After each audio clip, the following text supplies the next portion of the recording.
Voilà, l'ancien chef de file de l'opposition, Mamad Silla, qui était au micro de Alcène Barry. On reviendra avec Alcène du côté du PDN, mais d'ici là, on va partir avec Malik Sangiana Kamara qui nous attend de côté de Nouvelle Vision. Oui, le parti Nouvelle Vision de M. Dounamou Togba. Malik, bonjour. Bonjour Félix, bonjour à nos millions de téléspectateurs. Bienvenue dans cette émission Week-end politique. Vous le savez, tous les week-ends, nous nous invitons dans les QG des partis politiques pour rencontrer les leaders politiques afin de parler de l'actualité politique. Alors cette semaine, nous venons dans un parti politique qui se nomme Nouvelle Vision avec son président Togba Dounamou. Avec lui, nous allons parler de l'actualité politique. Vous le savez, tout récemment, le président de la transition a tenu son discours de Nouvel An à l'endroit de la nation. Mais le seul bémol, la date de l'installation du CNT n'a pas été annoncée. Comment ces leaders politiques accueillent cette nouvelle ou bien ce discours du président de la transition et autres faits marquants de la semaine, nous allons débriefer dans cette émission tout de suite avec Togba Dounamou.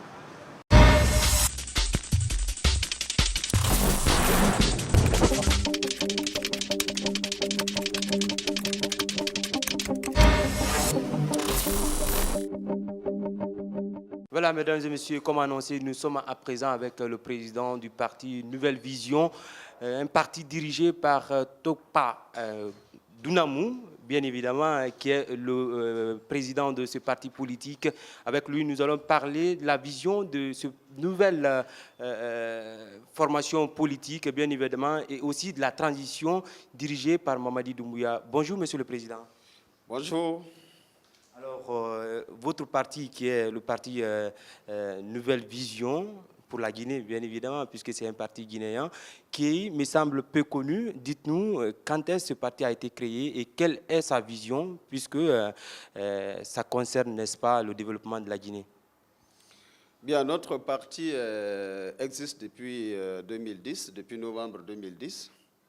Et comme vous le dites, le parti n'est pas aussi mal connu sur le terrain, en ce sens que nous sommes allés aux élections législatives. Nous avons marqué le terrain de par la teneur de notre campagne.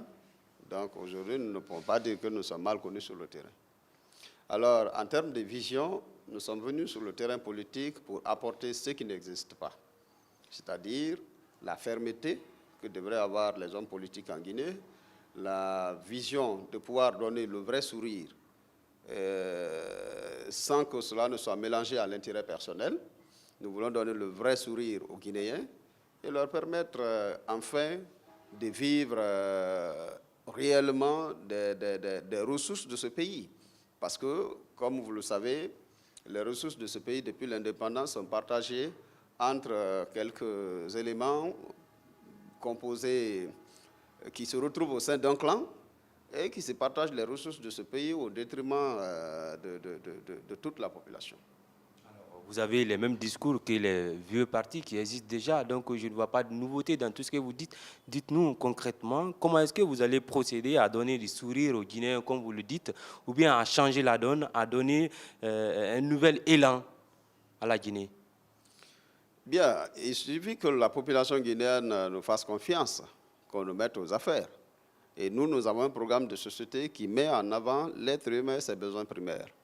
Et nous ne pouvons pas concevoir que 60 ans après notre indépendance, plus de 60 ans après l'indépendance de la Guinée, qu'une partie des Guinéens soit toujours en train de se demander qu'est-ce qu'ils doivent manger aujourd'hui, qu'est-ce qu'ils doivent boire aujourd'hui, qu'une partie des populations ne soit pas en mesure d'envoyer leurs enfants à l'école. Je pense que c'est inadmissible au regard de tout ce que nous avons ici comme potentiel. Nous pensons que ça ne devrait pas être comme ça. Et vous savez, nous avons un clan dans ce pays, ce que nous appelons le système.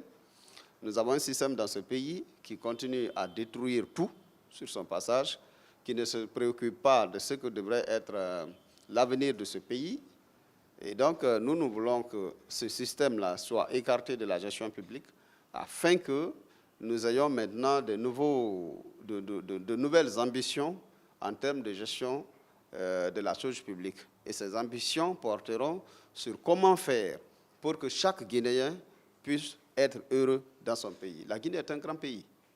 Justement, vous avez un langage qui me semble, j'ai l'impression de voir un Papa Koli devant moi qui a toujours combattu le système, mais qui a appartenu également au système. Est-ce que c'est dans la même lancée où vous êtes en train de vous inscrire? Et puis, j'ai une autre question.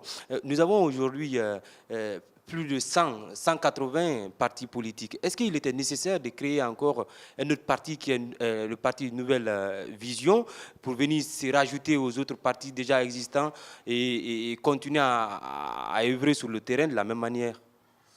D'abord, je n'ai pas suivi tellement Papa Koli dans son combat contre le système, donc je ne peux pas commenter. Vous suivez les autres leaders politiques ou bien les autres acteurs politiques du pays. Vous ne pouvez pas dire que Papa Koli, vous ne le connaissez pas. Je ne dis pas que je ne le connais pas. Ce n'est pas ce que j'ai dit. Je dis bien, vous avez parlé de sa lutte contre le système. Je dis que je n'y ai pas participé et je n'ai pas... Oui, je ne m'en souviens pas trop. Donc, comme je le disais, nous venons avec notre propre vision et il y avait nécessité que nous créions le Parti Nouvelle Vision. Pourquoi? Parce que nous avons remarqué que ce que nous venons faire sur le terrain, ce que nous voulons poser comme acte, nous n'avons vu aucun leader politique se charger de ce travail. Si cela a été fait, on l'aurait juste accompagné. Retenez bien que tous ceux qui se sont dit anti-système dans ce pays, des gens qui se sont dit opposants, alors aujourd'hui ils sont dans l'opposition, on les acclame, ils tiennent de beaux discours, et dès lors qu'on les tire, je prends le temps de Alpha Condé, lorsqu'on les tire, on les envoie au gouvernement, sans que rien ne change dans la gestion de la chose publique, ils admettent, ils sont d'accord, ils continuent, ils ne sont plus de l'opposition. Ils ne changent rien, ils n'apportent rien en termes de changement. Ça veut dire que leur problème n'était pas des actes posés par l'administration, par le régime, mais leur problème, c'était le fait qu'ils soient loin comment on appelle ça, loin des affaires, de la gestion des affaires. Dès qu'on les intègre dans la gestion, dans ce système-là, ils se taisent et ils ne disent plus rien. Donc nous ne sommes pas dans cette lancée. Nous estimons que nous avons un carnet, nous avons un agenda que nous voulons respecter. Et cet agenda, c'est de faire en sorte qu'en premier lieu, les Guinéens aient confiance en nous et que, par la suite, si nous, effectivement, nous bénéficions de leur suffrage, que nous puissions changer ce pays-là à un laps de temps. Avoir confiance en vous, c'est pas aisé, hein, parce qu'on connaît les hommes politiques, vous allez les accompagner dans leur combat, et puis encore, les discours ou bien les promesses qui ont été tenues ne seront que des lointains souvenirs. Alors, dites-nous, comment vous parvenez à faire fonctionner votre parti, surtout financièrement, afin de parvenir à répondre aux besoins ou aux demandes des citoyens? Comment vous fonctionnez aujourd'hui? Parce qu'en tant que jeune leader, on se demande mais comment il gagne l'argent, comment il fait fonctionner son parti financièrement. On sait qu'avoir un parti politique, surtout en Guinée, c'est avoir une entreprise de dépenses. Le Parti Nouvelle Vision est composé d'hommes de conviction. Le Parti Nouvelle Vision est composé d'hommes de conviction qui sont prêts, chacun, à laisser une partie de lui-même pour que le parti prospère, pour que la vision qui est la nôtre soit atteinte. Et donc, tous ces hommes-là, dans un parti politique, avec un tel engagement, rassurez-vous, nous ne souffrons pas d'aucune difficulté en termes de financement. C'est une contribution des militants ou bien des cadres du parti? Un parti politique, c'est fait pour vivre de la contribution des militants, des dons et des legs, des personnes de bonne volonté qui partagent bien sûr sa vision. Autre chose, vous dites que depuis 2010, le parti a été créé. Aujourd'hui, quel est son niveau d'implantation sur toute l'étendue du territoire ou bien ça se résume seulement qu'à Conakry? Nous pouvons vous rassurer que nous sommes sur toute l'étendue du territoire aujourd'hui et c'est ce qui explique d'ailleurs que nous soyons, comme vous le dites, un peu mal connus parce que pour vous, celui qui est bien connu, c'est celui qui passe tout le temps à la télé. Non, pas ça, mais qui participe, n'est-ce pas, aux échéances politiques présidentielles. Vous avez été créé en 2010, mais on a eu des élections après 2010 que vous n'avez pas participé. Puis je ne sais pas si c'était le manque de financement parce que le quota à payer était élevé. Je pense qu'on n'est pas en train de parler de la même chose parce que être peu connu sur le terrain et n'avoir pas participé à des échéances électorales, cela fait deux choses. Ça fait le poids aussi du parti. On peut être petit parti, mais on participe aux échéances politiques, à tous les grands rendez-vous politiques. Et puis voilà, même si on n'a pas de militants derrière, mais on est connu parce qu'on a de quoi se vanter. Donc nous n'avons pas cette philosophie. On ne peut pas aller à une élection juste pour se faire voir, même si on n'a pas de militants derrière. Notre préoccupation était de faire asseoir d'abord notre parti politique. Et depuis 2010, cela a été notre travail. Nous étions sur le terrain en train de travailler, en train de faire en sorte que notre parti politique soit jusque dans les secteurs. Et c'est ça notre travail. Et j'estime qu'aujourd'hui, nous pouvons être fiers de ce qui est déjà fait sur le terrain. Et la prochaine fois, aux prochaines élections présidentielles, nous allons essayer le suffrage des populations. Voilà, mesdames et messieurs, nous sommes avec Tokpa Dounamou, président du parti Nouvelle Vision. Avec lui, nous parlons, n'est-ce pas, de la structuration de son parti politique créé depuis 2010, donc plus de 10 ans d'existence déjà sur la scène politique. Alors, parlons maintenant de la transition. Nous savons tous que depuis le 5 septembre 2021, Doumbouya Mamadi, le colonel, a, n'est-ce pas, à la charge de diriger le pays jusqu'à nouvel ordre, en tout cas jusqu'à la tenue des élections. Dites-nous quelle lecture politique vous faites de son avènement au pouvoir et aussi de son discours de nouvel an qu'il a tenu à l'endroit de la nation, où le Guinéen ou les Guinéens s'attendaient, n'est-ce pas, à l'annonce de la date de l'installation du CNT, mais qui n'a pas été fait. Est-ce que ça vous rassure, vous qui cherchez à avoir la confiance du peuple? Est-ce que vous avez la confiance de Doumbouya? Bien, d'abord, votre première question, c'était de savoir comment nous avons accueilli l'avènement du CNRD.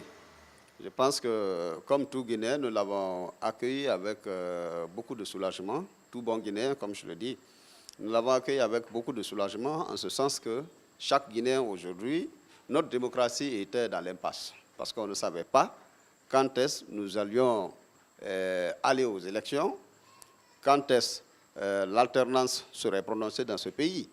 Alors, leur venue, la venue du CNRD a été vraiment un soulagement pour chacun.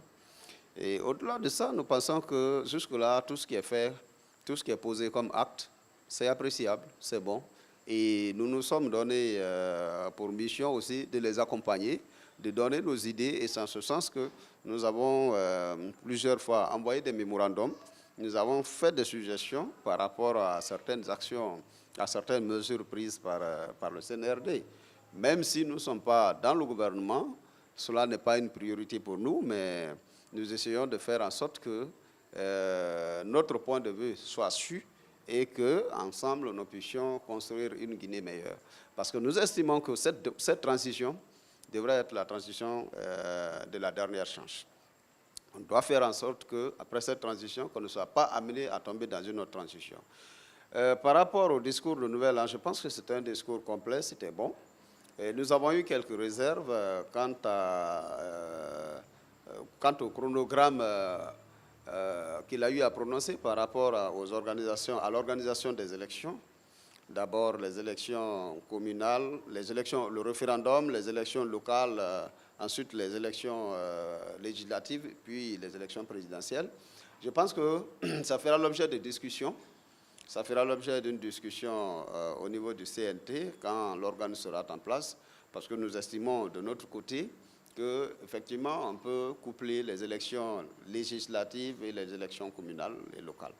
Alors, nous nous tendons vers la fin de cet entretien, de cette interview avec le président du parti Nouvelle Vision. Il s'agit bien de l'excellence. Oui, c'est comme ça, c'est écrit excellence. Tokpa Dounamou, voilà, c'est un jeune leader politique qui fait son combat sur l'échiquier politique depuis 2010. Alors, on va vous donner la dernière chance de vous adresser à vos militants au peuple de Guinée par rapport à leur engagement pour vous accompagner dans votre lutte politique, M. Dounamou. Bien, ce que je voudrais dire à tout le peuple de Guinée, surtout en cette période cruciale de la transition, c'est de dire à tous que nous devons mettre l'intérêt de notre pays en avant et que nous devons écouter peu et réfléchir beaucoup. Parce que tous ceux qui parlent, tout le monde n'est pas pour ce pays-là. Donc il nous appartient, chaque Guinéen, de réfléchir et de voir qu'est-ce qu'il faut faire pour ce pays.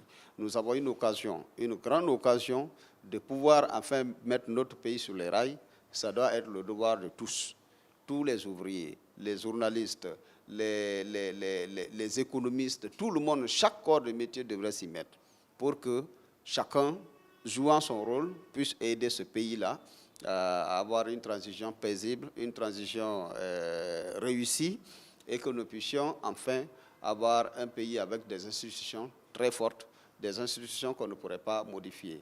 Je voudrais profiter de votre micro pour dire que la priorité aujourd'hui, qui devait être la nôtre, à tous, c'est de faire en sorte que deux institutions, c'est vrai que plusieurs institutions devront être mises en place, mais deux institutions doivent être notre priorité.